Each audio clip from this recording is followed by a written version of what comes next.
Creationism is a religious belief that the universe and life originated from a specific act of divine creation, as opposed to the scientific conclusion that they came about through natural processes. The first use of the term creationist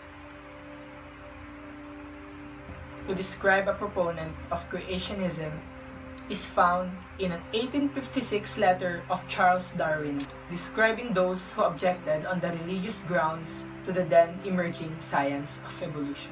The Genesis creation narrative describes how God brings the universe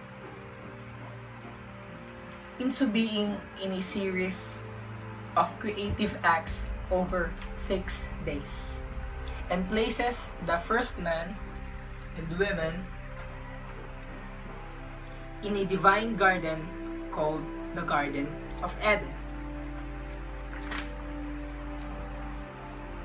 This story is the basis of creationist biology and cosmology. God created the universe in just 6 days, but science says it took 15 billion years.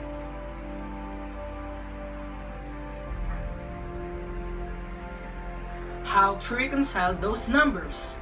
The answer is simple. Do the math. But the math, however, is not so simple.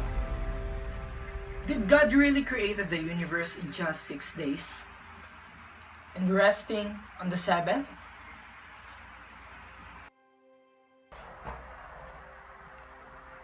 In the beginning, God created the heavens and the earth.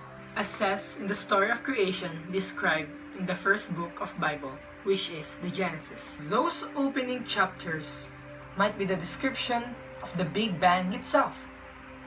On the first day, God says, "Let there be light." Ding.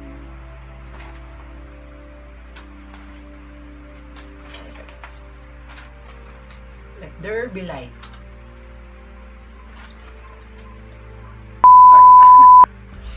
Then there was this big bang.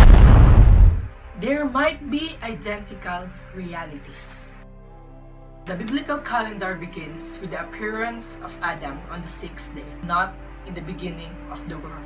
Relativity has proven the flexibility of time during those 6 pre-Adam days of Genesis.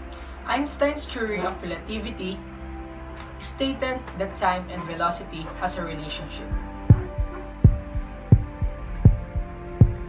In his model of general relativity, the faster things go, the slower the time moves. You'd have to be going pretty fast to see time affected significantly.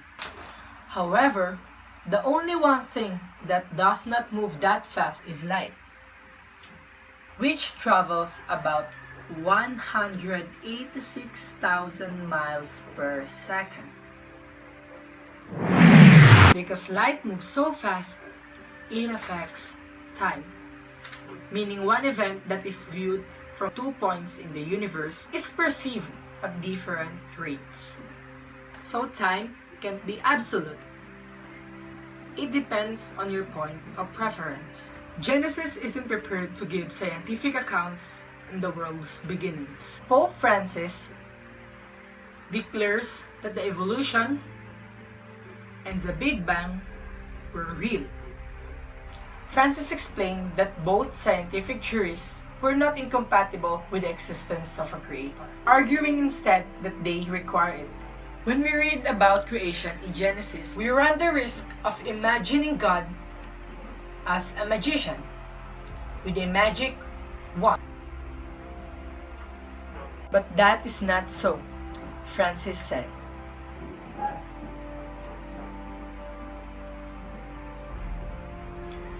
The Big Bang, which today we hold as the origin of the world, doesn't contradict the intervention of the divine creator, but rather requires it, because evolution requires the creation of beings that evolve.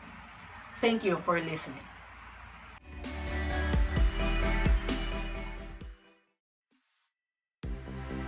Special thanks to my classmates Mercadas,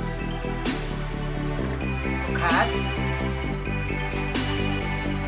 Justin,